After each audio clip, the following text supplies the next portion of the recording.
Tapi kembali dulu ke radio. Tadi Anda bilang bahwa itu adalah momen lompatan Anda. Kemudian Anda dikenal bukan oleh nasional tapi secara internasional dengan desain produk radio kayu.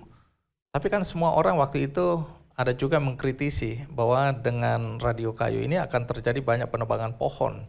Tapi Anda menjelaskan bahwa justru ini untuk menjaga lingkungan. Bagaimana Anda bisa menjelaskan itu? Jadi waktu saya mulai kegiatan membuat kerajinan kayu, itu waktu itu udah mulai ada isu namanya eco-labeling, sertifikasi kayu, dan itu sangat mahal. Saya waktu itu belum punya uang, kan setelah itu baru naik gitu loh. Sekarang punya uang? Ya lumayan lah. Tapi kelihatannya pakai sendal aja. Oke. Ya, jadi waktu itu saya coba berpikir apa sih maksud dari eco-labeling ini? Pelestarian sumber daya. Ya dasar wong desa gitu, diakali. Gimana caranya ya, maksudnya ini apa? Kalau pelestarian sumber daya kan sebenarnya sepanjang kita menanam kembali, itu sudah terjadi walaupun tidak ada sertifikasi. Nah saya selalu menceritakan apa yang saya lakukan itu ke klien-klien saya, ke partner-partner saya. Sehingga mereka melihat secara langsung apa yang saya lakukan. Membuat bibit kan gampang. Dulu membuat bibit sonokling nggak ada yang tahu, ternyata cuma akar-akarnya aja dipotong, ditancepin ke situ dan dia tumbuh. Dan secara visual tuh nampak bagus. Saya membagikan ke masyarakat untuk mereka tanam sendiri. Itu pertama ya, saya menjawab bahwa sumber yang saya pakai, saya ganti melalui ditanam oleh masyarakat seperti itu. Kemudian yang kedua, craft, high craft, itu sebuah aktivitas yang hemat kayu, karena dia membutuhkan waktu lama untuk bisa mengerjakan, dan nilai tambah dari produk yang dihasilkan tinggi. Sehingga salah satu kunci pelestarian adalah bagaimana manusia itu mengkonsumsi sumber daya alam, sesedikit mungkin, tapi mendapat manfaat sebanyak mungkin. Satu batang pohon itu bisa menghidupi satu perajin selama lebih dari 10 bulan. Jadi satu batang pohon, hitungannya seperti itu. Jadi rasio-rasio seperti itulah yang sebenarnya kemudian saya dapat dan saya pelajari dan ternyata itu bisa. Dan produk Magno itu kemudian dikategorikan sebagai produk eco-friendly itu bukan oleh saya, oleh pasar. Pasar yang mempersepsikan begitu. Saya sebenarnya tidak mendesain produk itu menjadi eco-friendly produk, sebenarnya enggak. Jadi saya memilih kayu karena kayu itu material lokal, kemudian saya memilih kayu juga karena produk Magno itu sebuah kritik tentang overconsumerism. Jadi orang dengan semakin banyaknya produk cenderung untuk pakai buang, hubungan produk dengan user itu menjadi semakin berjarak, semakin tidak peduli.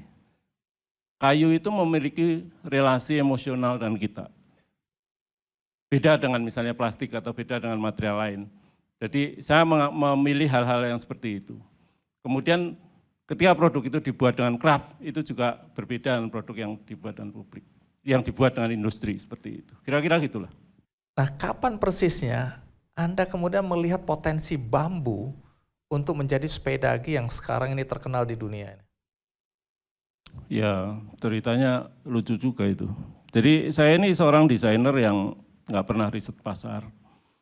Karena alasannya sebenarnya sederhana, jadi riset pasar membutuhkan dana yang banyak, membutuhkan keahlian yang banyak. Dan yang kedua alasan saya adalah saya nggak mau ditarget oleh pasar. Saya nggak mau jadi sasaran pasar.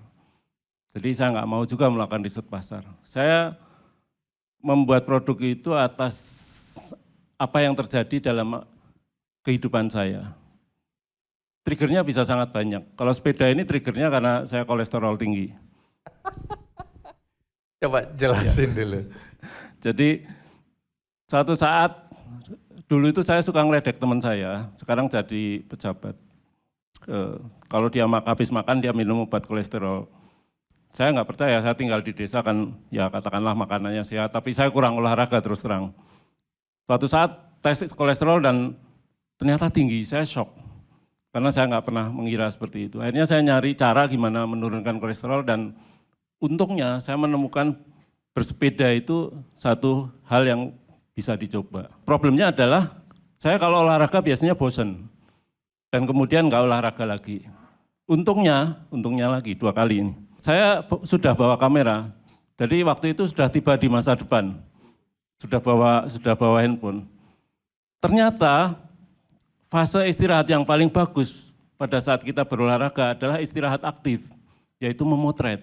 Sambil saya istirahat, saya memotret, hasil potretan itu saya bagikan ke keluarga ikut. Jadi itu jadi suatu kegiatan olahraga yang seru.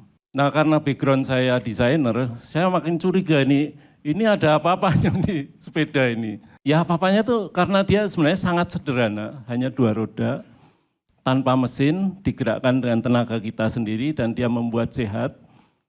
Dan mirip sekali dengan radio. Radio itu menjadi sempurna karena nggak ada gambar. Sepeda menjadi sempurna karena nggak ada mesin. Seperti itu. Jadi radio karena nggak ada gambar, sepeda karena nggak ada mesin. Ya, dia menyehatkan seperti itu. Karena saya jatuh cinta dengan sepeda, saya mulai browsing di internet dan saya menemukan sepeda bambu.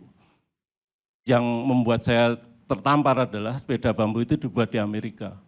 Dan kemudian saya tahu banyak dikembangkan di negara-negara yang sebenarnya nggak punya bambu. Ini sungguh menampar saya karena bambu itu material paling banyak dan paling mudah yang saya temukan di desa. Ya akhirnya dengan perasaan rasa bersalah karena nggak mulai dari dulu gitu. Saya akhirnya mulai mengembangkan tahun 2013 dan tahun 2018 itu berarti 5 tahun ya. Sepeda itu udah jadi bagus dan dapat penghargaan di Jepang, di Good Design Award. Jadi sebenarnya nggak lama gitu kalau kita tekun seperti itu. Kira-kira gitu Bang. Menarik ya, jadi proses lahirnya ide atau gagasan bisa terjadi dalam kehidupan kita sehari-hari. Jadi teman-teman banyak sekali di antara anak muda yang saya lihat terlalu banyak berpikir ide apa yang aku akan kembangkan, mencari-cari ide macam-macam. Padahal kadang-kadang atau lebih sering ide itu ada di sekitar kita, cuma kita tidak melihat dengan spesifik. Apalagi kalau kita tidak punya mata hati, kita tidak bisa merasakan. Nah kalau kita bisa merasakan, kemudian melihat persoalan yang ada di sekitar kita bisa banyak menemukan ide-ide kreatif ya. Ini salah satu catatan dari saya. Mas Singgi, belakangan ini saya dengar ini santer sekali, bahwa Anda tidak mau mengekspor sepedagi. Jadi waktu saya ini minta sepeda aja dari Mas Singgi, itu bisa sampai 6 bulan nunggunya indennya. Saya bilang ini sombong sekali nih orang ya. Sementara kalau saya mau beli sepeda di mana aja hari itu bisa dapat. Tapi ini bilang tunggu dulu, aku bilang lah kita kan berteman. Iya teman saya banyak katanya gitu kan. Jadi saya nggak istimewa teman-teman, sedih. Sehingga saya harus antri menunggu agar bisa mendapatkan sepeda yang saya bangga-banggakan tadi.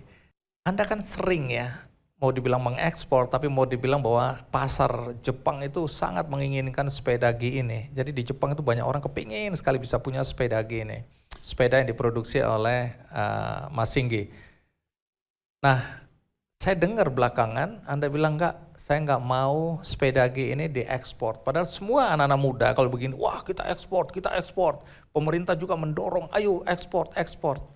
Nah ini kan pemikiran yang nggak masuk akal. Ketika Anda bilang saya nggak mau ekspor, apa yang Anda pikirkan ketika bicara pasar di Jepang menginginkan sepeda Anda ini?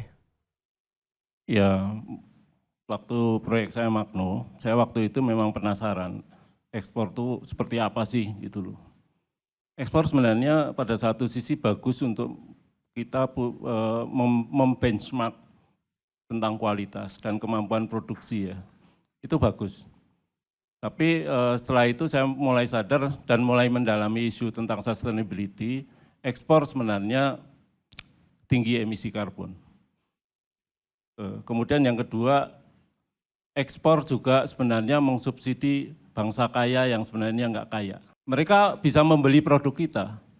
Karena apa? Karena standar biaya produksi itu di negara kita. Mereka nggak bisa membeli produk yang diproduksi di tempat mereka sendiri. Karena terlalu mahal. Jadi sebenarnya ekspor itu mensubsidi negara yang sebenarnya kita anggap kaya, tapi sebenarnya nggak kaya. Saya lebih kaya, saya bisa membuat sepeda bambu saya sendiri, saya bisa mengkonsumsi sendiri. kita sebenarnya lebih kaya, seperti itu.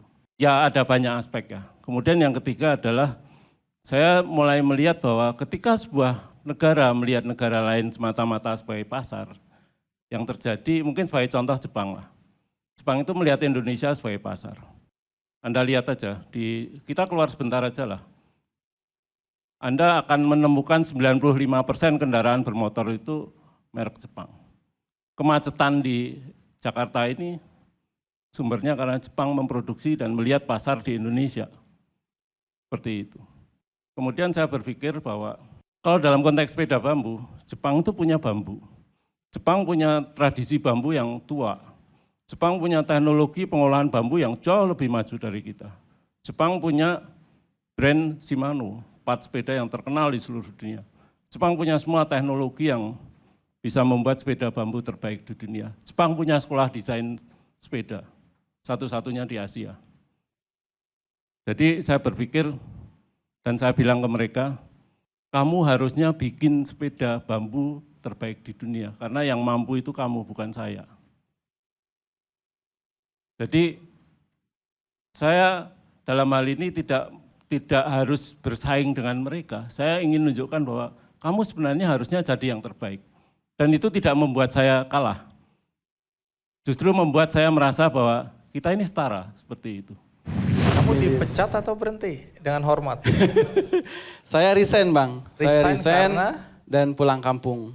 Karena saya punya hutang. Apa itu, hutang apa? Jadi hutangnya itu yang tidak bisa dibayar dengan uang.